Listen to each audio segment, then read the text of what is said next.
নবীজি সাল্লাল্লাহু আলাইহি ওয়াসাল্লাম মা ফাতেমাকে কতটা ভালোবাসতেন সেইটারই পার্ট 3 আজকে শোনাবো। নবী সাল্লাল্লাহু আলাইহি ওয়াসাল্লামকে দেখে মা ফাতেমা পর্দার আড়ালে লুকিয়ে পড়েছিলেন।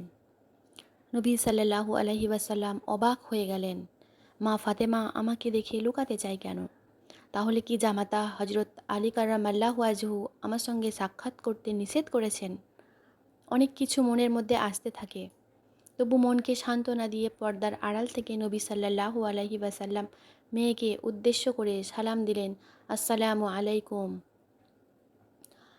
ফাতেমা পর্দার ভিতর থেকে কান্না ভেজা গলায় ও আলাইকুম আসসালাম ইয়া রাসূলাল্লাহ বলে তার জবাব দিলেন।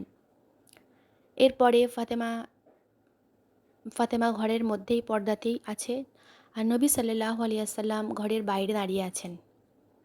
বাইরে থেকেই বাপ ও বেটির কথোপকথন চলছে। নবী সাল্লাল্লাহু আলাইহি ওয়াসাল্লাম ফাতেমাকে উদ্দেশ্য করে বললেন, আমি ইশার নামাজের পর তোমাকে দেখতে এসেছিলাম, কিন্তু কোনো সাড়া শব্দ না পেয়ে আমি বাড়ি ফিরে গেছিলাম।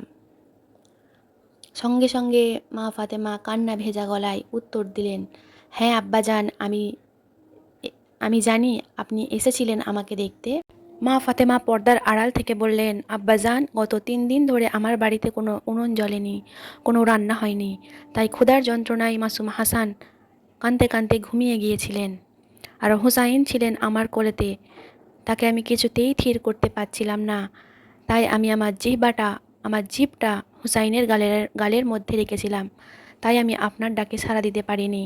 যতবার আপনি সালাম দিয়েছেন আমি চেষ্টা করছিলাম উত্তর দেবার জন্য, কিন্তু যতবার আমি সালামের উত্তর দিতে চাই ততবারই বাচ্চা আমার নড়ে উঠতে থাকে, তাই আমি জবাব দিতে পারিনি। সন্তানের মায়ায় এবং আল্লাহর রসুলের দিদার থেকে বঞ্চিত হওয়ায় যে কষ্ট আমি পেয়েছি, সে কষ্টে সারা রাত আমার চোখে ঘুম আসেনি। নবী সাল্লাল্লাহু আলাইহি ওয়াসাল্লাম কাঁদতে কাঁদতে বললেন, ফাতেমা আসো, আমার সামনে আসো, আমি তোমাকে একটিবার দেখতে চাই মা। তখন ফাতেমা বললেন, হে আব্বাজান, এই দিবালোকে আপনার সামনে যে যাব, এই দিনের আলোতে আপনার সামনে যাবার মতো কাপড় নেই আমার শরীরে যে আমি আপনার সামনে গিয়ে দাঁড়াবো, আল্লাহর রাসূলের সামনে গিয়ে দাঁড়াবো। চিন্তা করুন মুসলমান, তানারা কেমন কষ্ট দুনিয়ায় করে গিয়েছেন, তাই তারা জান্নাতের সার্টিফিকেট দুনিয়াতেই পেয়েছেন।